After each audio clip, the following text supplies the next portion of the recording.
सुप्रभात बच्चों, ऑनलाइन कक्षा में आपका स्वागत है। कक्षा 6 में आज हम कारक पर चर्चा करेंगे। कारक शाब्दिक अर्थ काम करने वाला, अर्थात जो काम करता है वही कारक कहलाता है। परिभाषा के तौर पर आप देख लीजिए। पहली परिभाषा हमने दी है क्रियाजनकम कारकम, अर्थात क्रिया का जनक। जनक कौन होता है? पिता, उत्पत्ति करता, जिसके द्वारा आपका प्रादुर्भाव होता है। तो क्रिया का जनक यानी क्रिया का उत्पत्ति करता है। आप देख लीजिए क्या दिया है, क्रिया की उत्पत्ति में जो सहायक हो उसे कारक कहते हैं। दूसरी परिभाषा में दिया है करोति निवर्तयति क्रियाम इति कारकम, अर्थात किसी न किसी रूप में क्रिया के संपादक तत्व को हम कारक कहते हैं। एक अन्य परिभाषा और दी गई है क्रियान्वयित्वम कारकम, क्रिया के साथ जिसका प्रत्यक्ष संबंध है वह कारक कहलाता है। अब देखिए उदाहरण मैं दे रहा हूं, रामा पठति स खेलति। हम देखते हैं रामा पठति, यहां पढ़ना क्रिया है और राम क्या है? कर्ता। राम क्या है? संज्ञा कह सकते हैं। अब देखिए पढ़ना क्रिया है, पढ़ना क्रिया किसके द्वारा की जा रही है? पढ़ना क्रिया में सहायक कौन है? तो राम। तो राम क्या हो गया? कारक।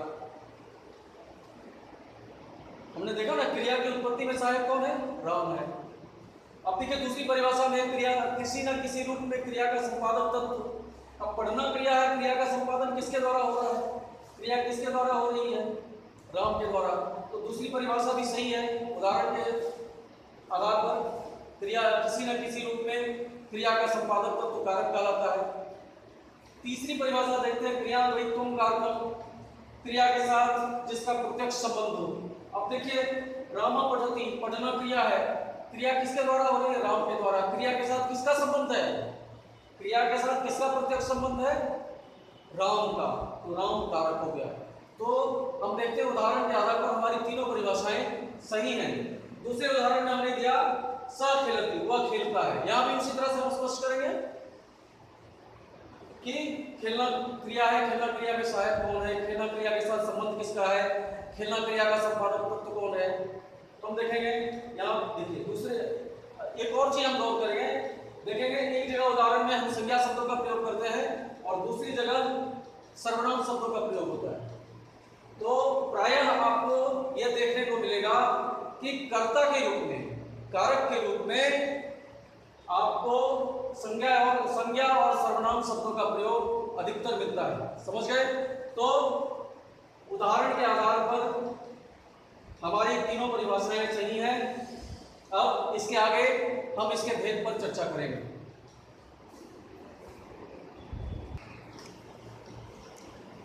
तो कारक के भेद के बारे में बताते हैं। एक श्लोक है, ध्यान दीजिएगा।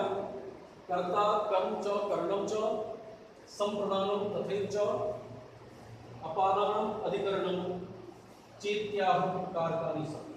हम देखेंगे इसको थोड़ा सा निविष्ट कर देते हैं। च इत्याह, क्लियर? कर्ता कर्म च करणम च संप्रदानम तथैव च अपादानम अधिकरणम चेत्याह कारकानि स। देखते हैं कौन कौन कारक है। कर्ता, कर्म, करण, संप्रदान, अपादान और अधिकरण।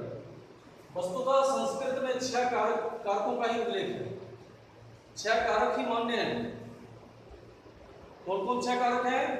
कर्ता, कर्म, करण, संप्रदान, अपादान और अधिकरण।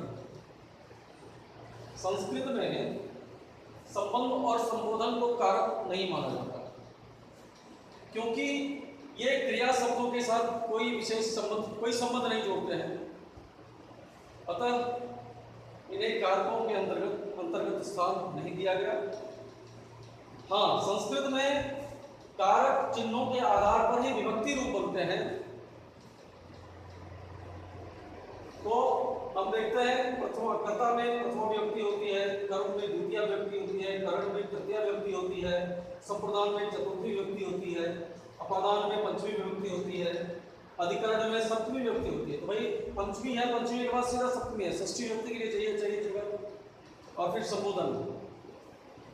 तो एक उदाहरण के तौर पर देखते हैं संबंध और संबोधन को क्यों कारक नहीं माना गया। अब एक देखिए यहाँ पे रामस्य भ्राता लक्ष्मण, यहाँ देखिए राम का भाई लक्ष्मण, यहाँ क्रिया शब्द की कहीं अभिव्यक्ति नहीं है, यहाँ क्रिया शब्द है नहीं, तो क्रिया शब्दों के साथ इस या कोई संबंध नहीं जोड़ता, इसलिए इसे कारक की जगह प्रस्थान नहीं दिया, कारक का स्थान नहीं दिया गया। और दूसरा उदाहरण लेते हैं, हे राम अत्र आगच्छ, हे राम अत्र आगच्छ, यहाँ हे राम में भी कोई क्रिया शब्दों की अभिव्यक्ति नहीं हुई है। तो फिर भी हमें इन दोनों के बारे में जानना आवश्यक है, क्योंकि अनुवादिक दृष्टिकोण से जहाँ संबंध को स्थापित करने की बात हो, कुछ विद्वानों ने अपने मत के अनुसार संबंध को षष्ठी विभक्ति के रूप में स्थान दिया, अनुवाद की प्रक्रिया को, अनुवाद निर्माण की प्रक्रिया को सरल बनाने के लिए संबंध को क्रमशः षष्ठी विभक्ति के रूप में स्थान दिया गया। तो षष्ठी विभक्ति के रूप में हम लिखते हैं संबंध को,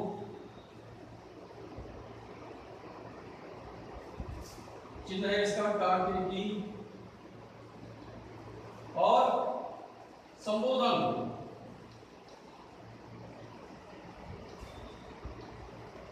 हे कहो अरे,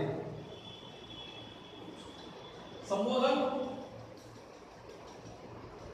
चूंकि कर्ता कारक में एक सूत्र है संबोधने प्रथमा, इसलिए कर्ता के आधार पर ही संबोधन में प्रथम विभक्ति ही होती है। और दूसरी बात आपने ऊपर पढ़ाई, संबंध और संबोधन का क्रिया पदों के साथ कोई संबंध नहीं होता, अतः ये कारक नहीं है, लेकिन विभक्ति के आधार पर इन्हें कारक के स्थान दिया गया। ठीक है बच्चों, धन्यवाद। आज के पाठ में इतना ही।